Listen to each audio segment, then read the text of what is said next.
പുസ്തക പ്രകാശനവും വിവിധ കലാപരിപാടികളും അരങ്ങേറി. പുല്ലുറ്റ് AK അയ്യപ്പൻ CV സുകുമാരൻ വായനശാലയിൽ വായനക്കളരിയുടെ ഭാഗമായുള്ള 7ാമത് പരിപാടിയായ പുസ്തക പ്രകാശനവും വിവിധ കലാപരിപാടികളും അരങ്ങേറി. AP രോഹിണി ടീച്ചറുടെ അധ്യക്ഷതയിൽ നടന്ന ചടങ്ങ് പ്രശസ്ത എഴുത്തുകാരൻ ബക്കർ മേത്തല ഉദ്ഘാടനം ചെയ്തു. ഒരു സ്ത്രീയെ സംബന്ധിച്ചിടത്തോളം എഴുതാൻ അവൾക്ക് സ്വന്തമായൊരു മുറി, ആ ഒരു കൺസെപ്റ്റ് നമ്മുടെ സമൂഹത്തിൽ കുടുംബസങ്കല്പത്തിൽ ഇല്ലായിരുന്നു. സ്ത്രീക്ക് സ്വന്തമായൊരു മുറി എഴുതണമെന്ന് തോന്നുമ്പോൾ, അല്പം സ്വസ്ഥമായിരിക്കണമെന്ന് തോന്നുമ്പോൾ, തൻ്റെതായൊരു ലോകത്തേക്ക് തനിക്ക് മറ്റുള്ളവരെ എല്ലാം പുറത്താക്കി വാതിലടച്ച് അങ്ങനെ തൻ്റേത് മാത്രമായ ഒരു ലോകം സൃഷ്ടിക്കണമെന്ന് തോന്നുമ്പോൾ അതിനുതകുന്നൊരു സാഹചര്യം ഉണ്ടാകണമെങ്കിൽ ഈ ഒരു ഭൗതികമായ പരിസ്ഥിതി വേണം. പക്ഷെ എല്ലാവർക്കും അത് ഉണ്ടാകണമെന്നില്ല. അപ്പൊ ഒട്ടേറെ അതിജീവനങ്ങൾ നടത്തിയാണ് ഒരു സ്ത്രീ എഴുത്തിലേക്ക് കടന്നു വരുന്നത്.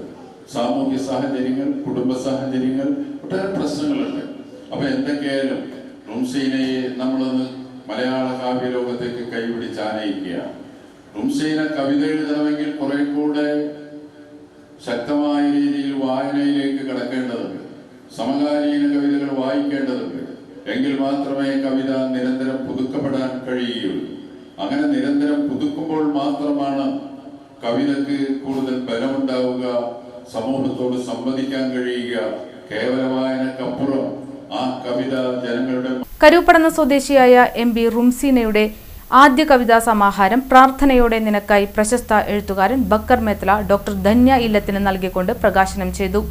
നഗരസഭാ കൗൺസിലർ ചൈതന്യ ബിജു, മുൻ councillor PN Vinayachandran, Kodungallur taluk library council secretary NS Jayan, UK Radhakrishnan, NAM Ashraf എന്നിവർ സംസാരിച്ചു.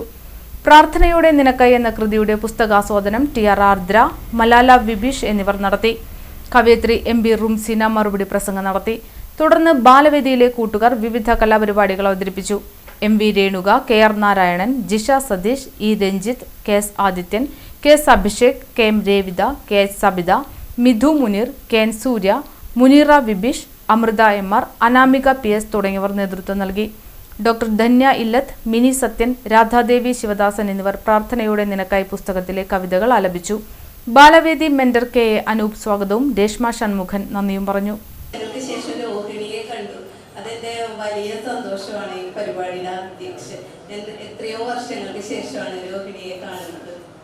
അപ്പോൾ ഞാൻ ഈ പ്രകാശന ചടങ്ങിൽ നിൽക്കുമ്പോഴേ അതും ഒരു വല്ലാത്ത അനുഭവമാണെന്ന് ഞാൻ വിചാരിക്കുകയാണ്. കാരണം KKTM ഗവൺമെന്റ് കോളേജിലേക്ക് രോഹിണി വരുന്ന സമയത്ത് രോഹിണിയെ ഞാൻ ക്ഷണിക്കുന്നത് ഒരു പ്രകാശന ചടങ്ങിൽ തന്നെയാണ്. കാരണം ജൂനിയറായിട്ട് ജോയിൻ ചെയ്ത കുട്ടിയാണെങ്കിലും എന്നെക്കാളും ഒരുപാട് സാധ്യതകളുള്ള ഒരാളാണ്. മലയാളത്തിൽ നിന്ന് സംസാരത്തിലെ തന്നെ ഞാൻ തിരിച്ചറിഞ്ഞിരുന്നു ആദ്യം തന്നെ.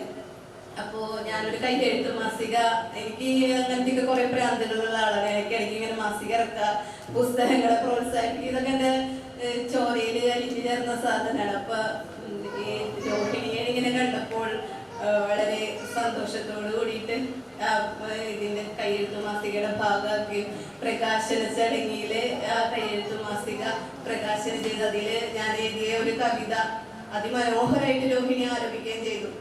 എനിക്ക് തോന്നുന്നു മലയാളം ഡിപ്പാർട്ട്മെന്റിൽ രോഹിണിനെ അടയാളപ്പെടുത്തിയ ഒരു പ്രോഗ്രാം അതും കൂടി ആയിരുന്നു.